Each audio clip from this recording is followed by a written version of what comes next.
Well, snow job. I can always go for a good snow job. God damn it!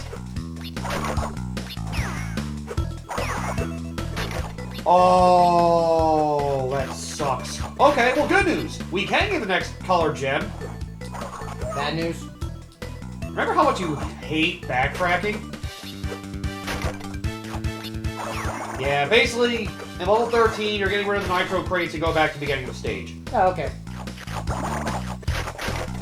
So, it's irritating.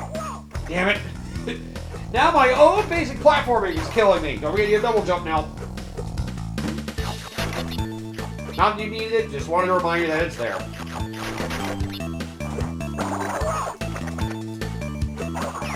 But yeah, I personally don't like forced 100% completion to get to an end of the game. I like it when they have it as like an option to make you feel like you truly beat it, but it's at least letting you get like a somewhat ending to a game if you didn't get everything.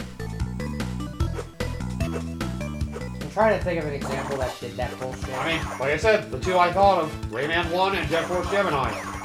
Rayman 1, you get through all the levels, but then it's like, oh, collect all the Electoons, and then the final stage opens up. It's like, what the fuck? Jet Force Gemini did the same shit. You basically battle what you think is the final boss, and it's like, okay, you gotta collect all these ship parts to get to them. Here are some upgrades. Now go re-explore everything.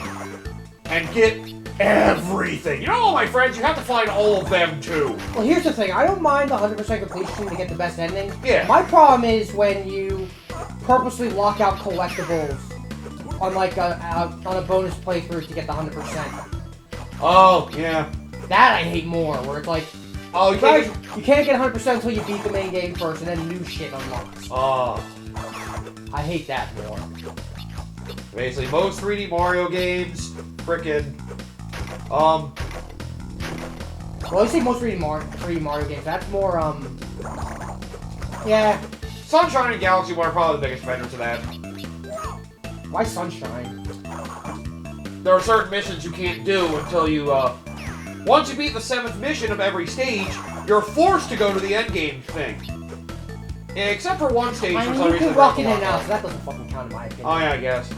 Well, there's still extra missions that, there's still... My problem with Sunshine is more the fact that the extra shines don't mean shit, so what's the point of collecting them? Yeah, it's true. So Sunshine doesn't count in my opinion. Yeah.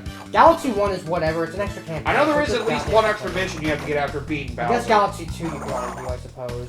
At least that gives you, like, extra worlds. It's like an extra thing afterwards. Where Galaxy 1... It's just the same campaign. Who the fuck cares if you're gonna complain about that? I was also talking about the fact you don't get the purple comets till you beat Bowser. That oh yeah, too. that is legitimately dumb. At least Galaxy 2 is extra stages. Galaxy 1 is not extra stages, it's an extra challenge on every main stage. Yeah, that's bad, yeah. Second playthrough somewhat annoys me, but yeah. Not having the purple comets available from the start is very dumb. Yep. You can only technically do one of those missions before you beat Bowser before you beat Bowser the last time, the first time. Yeah. But that shit's dumb, and I hate it. At least Galaxy 2 onwards, it can be forgivable, because it's like, okay, well, at least there's new levels I'm being able to access from beating the main game, and they're harder than the main game, so it's like, alright, it's extra challenge for those that want it. Yeah. But, yeah, in fact you could 100% everything in Galaxy 1 if they just decide, screw you. Why now can't you have double jump there?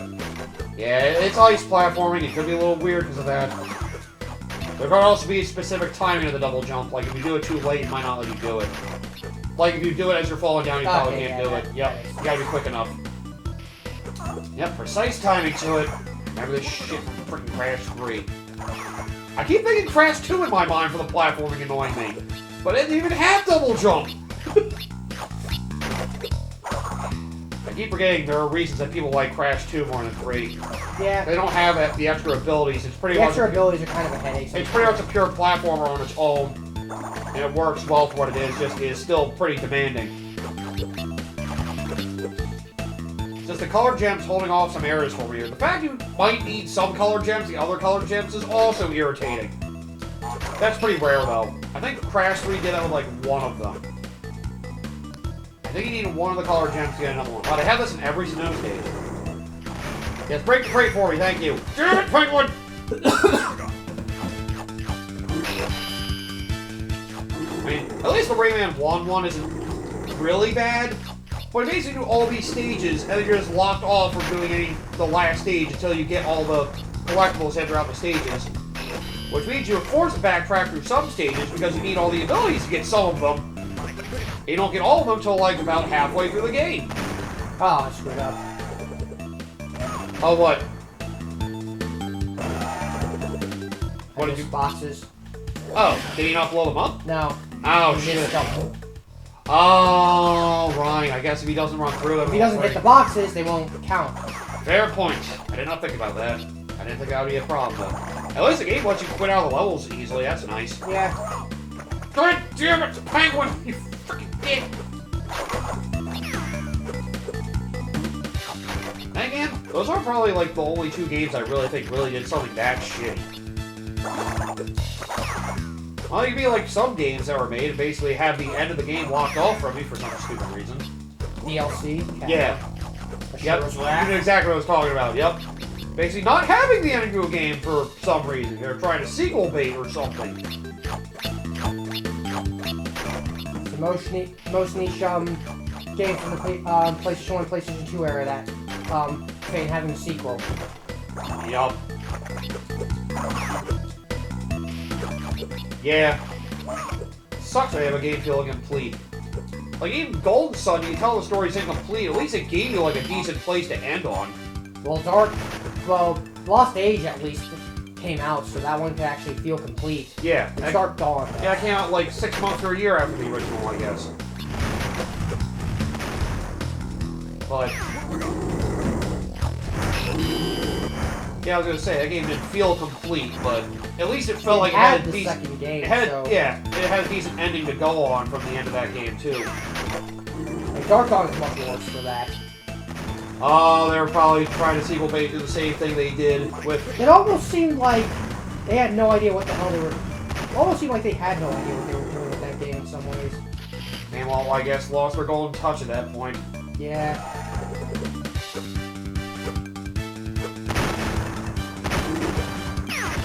I wonder what it was with that team. Hell. There's a lot of... Probably why we don't get those games anymore. They realized the Dark Dawn wasn't received that well. They just basically decided, you know what, may as well not go on with it. Damn. I can't think of any like Golden Dawn. I can't think of any Golden Sun friggin' spiritual successors. Closest I could see is friggin' Sea of Stars. I was gonna say, I guess it would be Sea of Stars. God damn these penguins! I can't jump on them! They can only charge at them, but they get in my way! I'm trying to make this thing blow these up, and then I freaking get caught in the same trap every time. Thank you, Aku. Well, let me get around that trap finally. Damn it! Yep, now we're getting to the shit that's really annoying with this. These constant enemies and traps make it very hard to get around all this perfectly. Can't see shit. Yep. Basically, you're just guessing your way through things sometimes. Well, at least I got back with life. That's the reason why I took damage. That's exactly why I did that, guys. Oh, right, you take damage for tripping, too. It's not as bad as holes in the ground, but it is still relatively annoying. God damn it. Oh, they try to run you right into it, too. Oh, god damn it! Ooh, that's a tight one. Oh, I would hope they'd have a nitro switch somewhere in this stage, but it's hard to tell at the moment. With these kind of stages, there's no nitro switches because they expect this guy to break them. Yeah, I guess so. Yeah, because you gotta get him to break those ones. As much as it's nice to get some fruit for breaking it yourself, the less of life is not worth it. Just gotta do it the right way.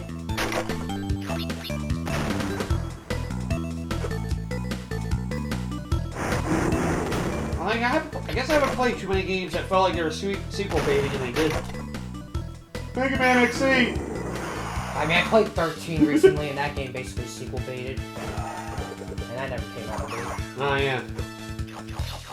A lot of, like, the newish IPs tend to do that thing. Yeah, they always expect they're gonna get a sequel. I think it seemed like in the old days, they were kind of like, I guess there was a nitro switch.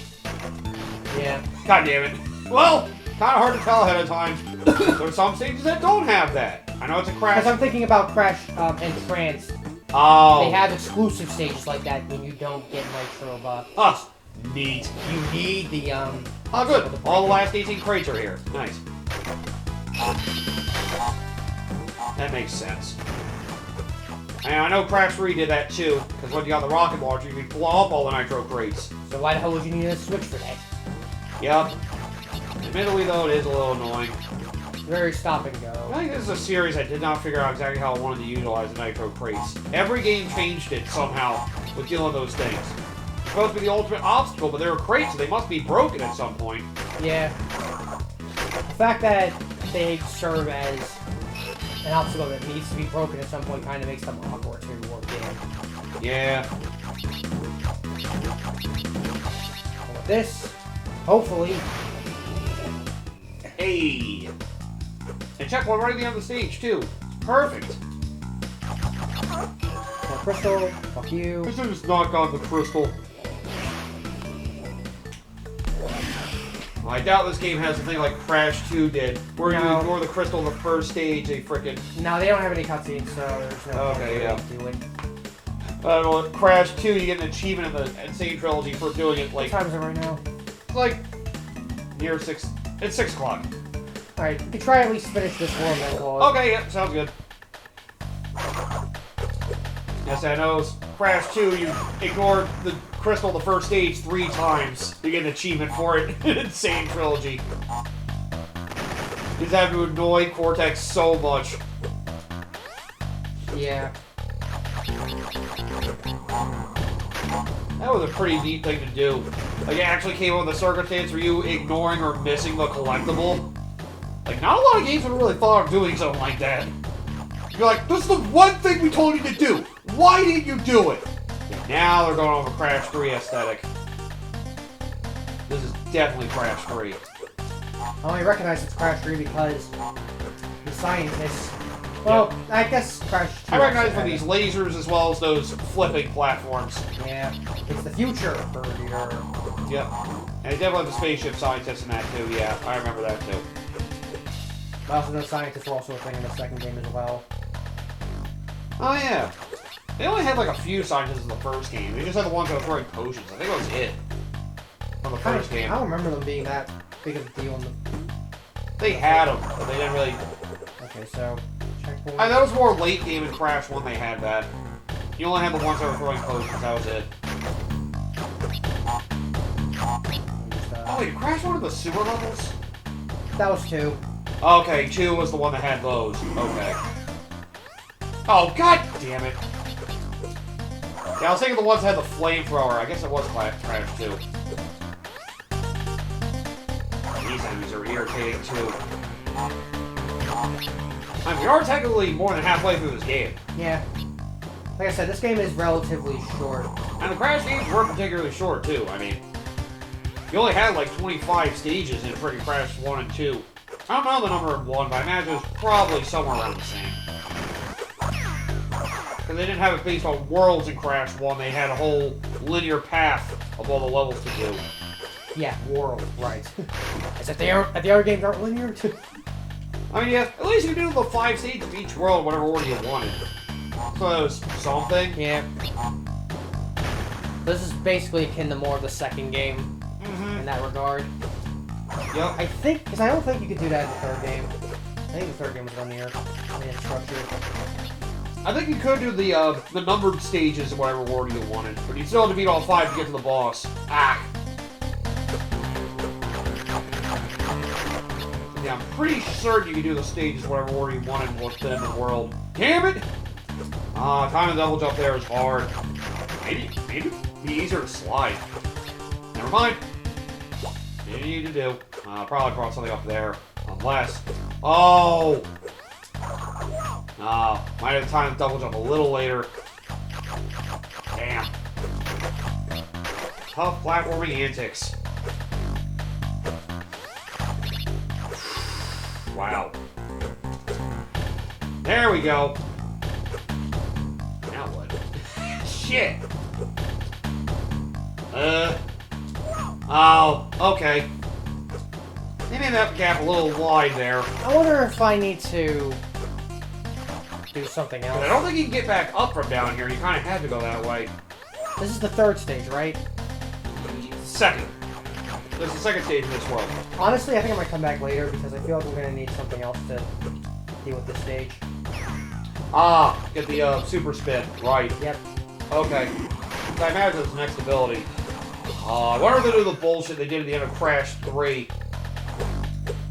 Oh, good, you beat the last boss. You want to make time trials easier? Here, you can run now. I mean, that's always going to be a thing with that game, unfortunately. And they even brought it in the Insane Trilogy version of Crash 2 for some reason. Because I know Crash 2 original didn't have time trials. Crash 1 and 2 never had time trials. Yeah, I didn't think so, yeah. Which is why those levels are awkward. Because we're weird. not built with those in mind. It's weird they didn't give you the speed power-up in Crash 1 of the Insane Trilogy. They did for 2. I don't know why. I'll use the bathroom song. Okay, yep, no problem. Alright, and we're back. Whoa. Alright, we're in the bonus. I forgot where we were for a sec. You know, it's kind of pointless for me to be here considering, you know... Oh, you don't think you get everything here? Right. Yeah. Eh, at least you have a fun tour. Get some lives or whatever. Yeah, it's good for the lives. Of course. It's good for the lives! You're already dying enough as it is. That's why I need them! You don't understand that's why I need these lives? So it's pretty well understood there. I'm glad the body slam doesn't get rid of those. That would feel really stupid, actually. Oh, boy. Alright, double jump. Of course. Okay, they just add your life total from that. I was gonna say, I know they actually had your fruit go to the hundreds when you did this in the 3D games. This is a bonus game. Yep. And of course, we can't forget one of the games that arguably killed the Crash series with what is it? Clash of the Titans or whatever? I think it was called. Yeah, I think that was it. Because, like I said, Activision had no idea what the hell to do with Crash besides, you know, make a good 3D platformer, so they just threw everything in the kitchen sink at it. Yeah. And again, I think the last, like, good Crash game I ever played was Twin Sanity. That one was actually surprisingly good. Yeah, my history of Crash only ended on the GBA, so... Yeah. I mean, Twin Sanity was like a big, cohesive world, and, you know, you got to play as Crash and Cortex. It was kind of cool. Yeah. At times. I only heard a lot of good things about it because of the insanity that is, you know, Cortex having to put up with Crash's stupidity. Yeah. Yeah. Yeah, I would say Cortex's character, that was pretty good. I also played the last of the Crash racing games they did. It was the Tag Team Racing, I think it was called. Yeah. That was actually alright, too. They actually had, like, a weird, like, hub to go around as well. Yeah, like, I'm in between familiar the with races. that. I remember they had a whole thing about, like, collecting a lot of, like, special Crash deaths, too. Yeah, they made a collectible out of Crash's death. Like, I did really like that game. The tag team mechanic, I'll admit, was kind of bullshit. Wasn't exactly super well thought out. The game was fun, though. Yeah, tag team mechanic was easy to break because... Yeah, I think I remembered every time I would always tag with a computer whenever I played it. And then, friggin' right at the end of the race, I tagged off him just to fuck him over. Oh, it was always such a dick move.